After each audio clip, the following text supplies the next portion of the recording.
Assalomu alaykum, Lider Kirlo kanali obunachilari. Bugun quyonchilikning minus taraflari haqida gaplashamiz. Quyonni oldin boqyapman degan hamisha foydada degan emas. Quyonchilikda minus taraflari ham bor. Quyonlar o'ladi, kasal bo'ladi. Shularga ham chidagan boqish kerak. Bu ham boshida boshlaganimda 3 ta hikol olganman, 2 ta samka, bitta sames olganman. Bunisi samka, bunisi sames. Bunisi samka. Toshkentlik Leyla opada olganman. Toza hikol, uchalasi ham qoni boshqa. Adashmasam 2,5 oylik, 3 oylik olganman, 5 oylik qilib qo'shganman. Ikkala samka ham 1 oycha oldin tug'ib, hamma bolasi o'lib ketdi. Bunisi 11 ta tuqqan. Bu samkamiz. Bunisi 15 ta tuqqan. Buni tuqqandan keyin 1-2 kundan keyin bu samkani ichi ketib qolib, bolalarni emizmay qo'ygan, qaramay qo'ygan. Shu sababli boshqa so'ragach quyonim yo'q bo'lgan. Bunga qo'shib yuborganman bolalarni. Ikkalasini bolasini hisoblaganda 25 dan oshib ketadi bolasi. O'lishi aniq edi, lekin tavakkal qilib qo'shganman. Bekarda o'lib ketgandan qo'shib yuborganman buniga. Lekin bularning hamma bolasi o'lib ketdi. Buni ham bitta ham hikol qolgani yo'q. Bolalaridan hammasi o'lib ketdi. Sabab buni bolasi 13 kunlik, 15 kunlik bo'lgandan keyin bu quyonni ham ichi ketib qoldi. Lekin emizdi.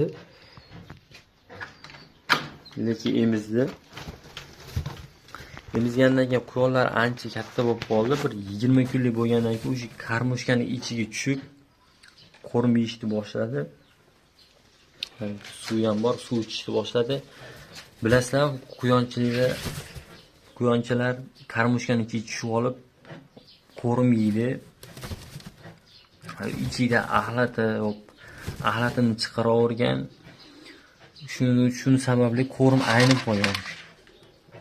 O'sha qo'rim deb turib, ichi o'tib, hamma bolasi o'lib ketdi. Ba'zi birlari ko'pi ochlikda o'lib ketdi, chunki 25 ta quyon teng emiza olmaydi, baribir o'lib ketardi. Buni qolgan bolalar ham o'lib ketdi. Shu qarmushkaning ichiga tushib, axlatini shunga chiqarib, qo'rim aynigandan o'lib ketdi. Endi quyonimiz ichi o'tgan sababli o'zi ozib ketgan. Suyaklari chiqib ketgan ularni. Endi o'ziga kelyapti. 10 kuncha bo'lib qoldi. Bolalardan umuman ajraganiga oxirgi bolasi adashmasam 10 kuncha oldin o'ldi. Bu samkani boshida ajratib olganman, ichi o'tgandan keyin hozir qo'shib qo'yganman. Ancha vazn yig'ib olgan, boshida ozib ketgan. Qolgan quyonlarni keyin olganman. Bularni yaqin olganman. Bunisi Galand samka. Adashmasam 15 kun atrofi bo'ldi tuqqaniga. 6 ta tuqqan. Lekin buni bolalari hali qo'rim yeyishni boshlamagan, juda ham yosh. 2 kun, 3 kunda bir bolalari o'lyapti buni. 4 ta bolasi qolgan. Bunisi ham o'lishga yaqinlashib qolgan.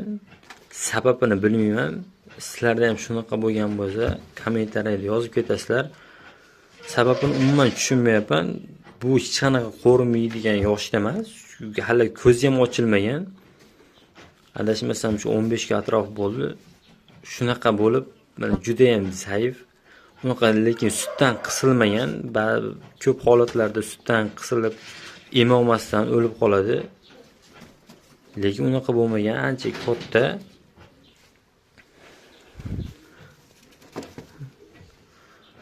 Bulari yaxshi turibdi mana. Uni nafas olishi ham sust. Shunga o'xshab bolalari o'lib ketyapti. 2 ta bolasi uchun o'lib bo'ldi.